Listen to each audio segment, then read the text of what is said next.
What's going on, YouTube? Ferocity here. Hope you guys are doing well. It's been 5 years since Warzone was first introduced into the Call of Duty franchise, and I'm curious to know how you guys feel about it. Genuinely, over the last 5 years, do you think that the inclusion of Warzone into the franchise has been a net positive or a net negative? I'd love to hear your thoughts down below in that comment section. Because for me personally, I think it's been a net negative. And I'm not saying Warzone itself is necessarily bad or the idea is bad. I think the implementation of Warzone has made Call of Duty as a whole worse. Now, I've said this a few times this year, and I will repeat myself as I often do. I believe that Warzone should be its own separate entity, away from the mainline Call of Duty games and exist on its own. It should not be tied to the seasonal launches of content that we get for multiplayer or zombies. It shouldn't be tied to the current game. It should be its own thing. And the fact that they keep trying to integrate whatever the annual title of Call of Duty is with Warzone is part of the reason why I think Warzone has left a sour taste in people's mouths for the last few years. It hasn't been able to recapture what it once had. Now, maybe the release of Verdansk will change that, but it feels ever since Warzone 2.0 came out, we've been going backwards instead of forwards, and that's really frustrating.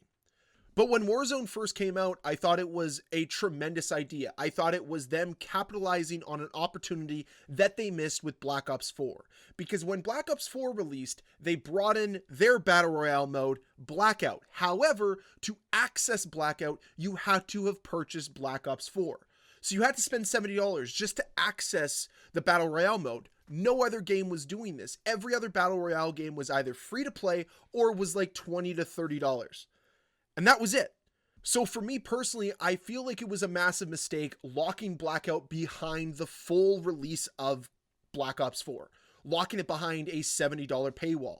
And that's why it was such a nice introduction when Warzone was free to play. And it was the first time that Call of Duty had done something that was free to play outside of maybe Call of Duty Mobile or Call of Duty Online.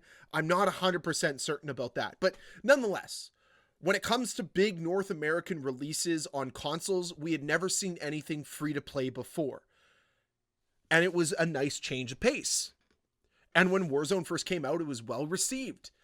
Because you could tell they took time and effort and care and poured that into Warzone.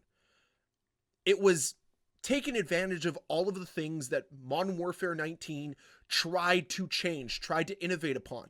Even though I don't like Modern Warfare 2019, and I think part of what they've done has hurt the franchise overall, I can at least appreciate what they were able to do with Warzone as a result of some of the engine changes, because the old engine of Call of Duty wouldn't have been able to support Warzone the way that this engine did. It wouldn't have looked as pretty. It wouldn't have played so smoothly. It wouldn't have been as fun.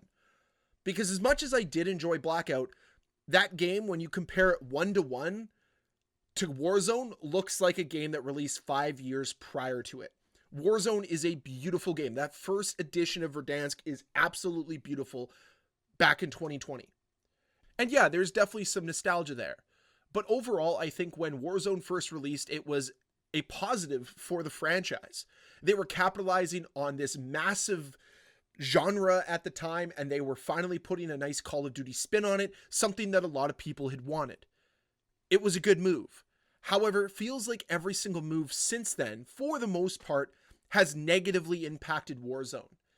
And I just don't think that it's in a good state right now, and I've argued that all year long.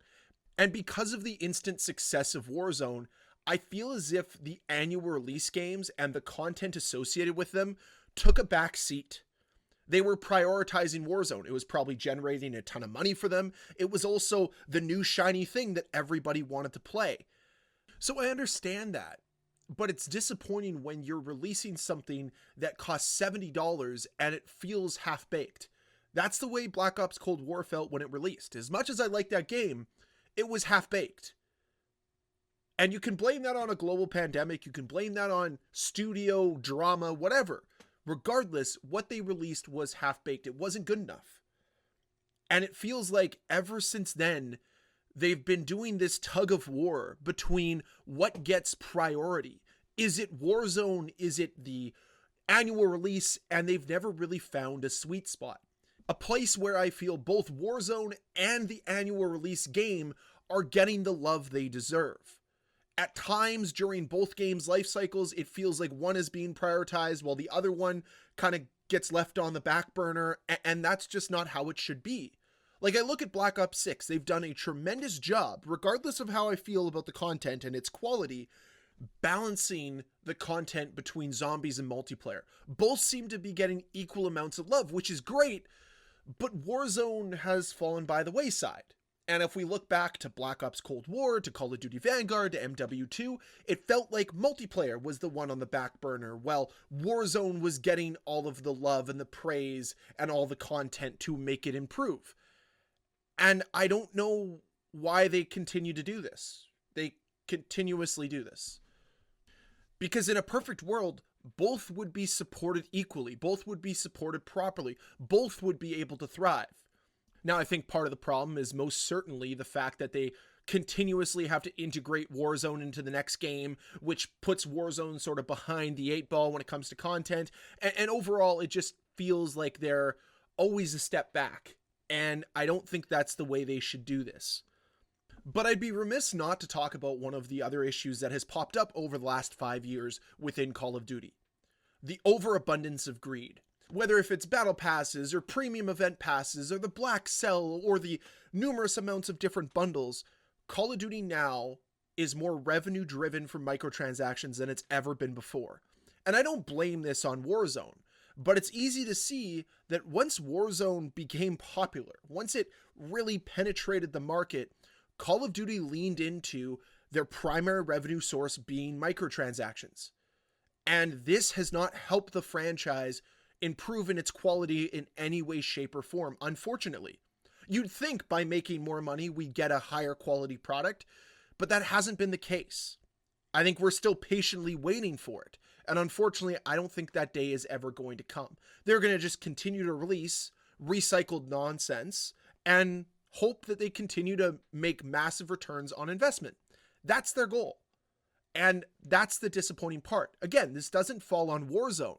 This is part of the reason why they wanted to create Warzone, so they could penetrate the free-to-play market to make more money off of microtransactions.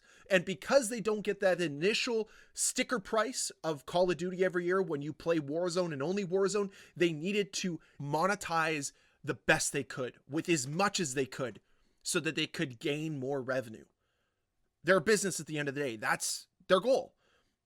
What the frustrating part is, and what I argue all the time on this channel, is that the players shouldn't be the ones suffering because of your greed. But unfortunately, we are. And that's been the case with Warzone for the last couple years now. So when it comes back to the question I asked earlier, do you think Warzone has been good or bad? I would argue that Warzone has been a great idea mishandled by a greedy corporation that doesn't care about churning out quality content. They just want your money. It's as simple as that.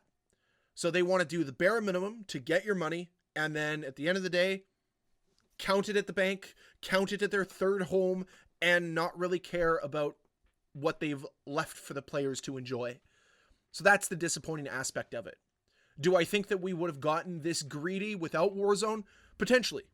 I don't think Warzone's the sole culprit here, but it definitely rapidly increased the over-monetization in Call of Duty.